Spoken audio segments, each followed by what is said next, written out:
این ماشین سیاری جمع‌آوری شیر کاری خواجگیداران و صاحبکاران ولایت خطلان را آسان می‌گرداند. توسط آن در هوای گرم نیز می‌توان شیر را با صفت تا کارخانه‌های استحصالی برده رسانید. زیرا تکنیکای مذکور دارای خصوصیت مخصوص نگهداری و انتقال شیر میباشد.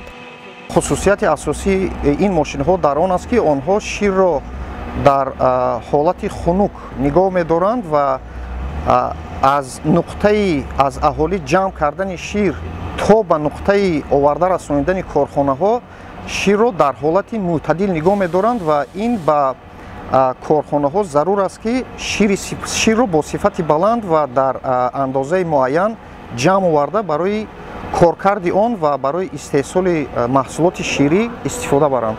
در برابر 7 نفر صاحبکاران ولایت خطلان به سلطان قلندرов نیز تکنیکای مذکور تقدیم گردید. زیرا وی همه روزه تا 500 لیتر شیر را از خانواده‌های ناحیه 5 جمع آوری نموده به کارخانه‌های کارکرد و استحصال محصولات شیری این ناحیوی می‌رسانید. قبلا از ظرف‌های پلاستیکی و آلومینی استفاده می‌کرد که در فصل گرما باعث ویران شدن شیر می‌گشت و خراجاتش برباد می‌رفت.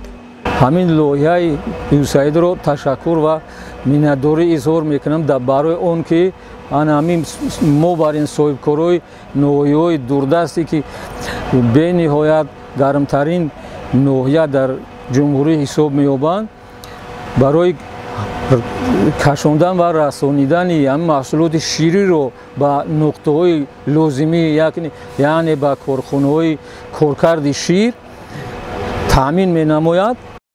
7 عدد تریلرهای سیار به صاحبکاران ناحیه‌های دوردست ولایت خطلان تقدیم گردید. اقتدار گنجایشی هر یک آن 450 لیتر شیر می باشد. با صاحب شدن به این تریلرها 14 نفر صاحب جای کاری دائمی شدند. اینچنین 1500 خانواده امکانیت پیدا کردند که همه روزه شیر چاروایشان را سپاریده درآمد منتظم به دست آورند.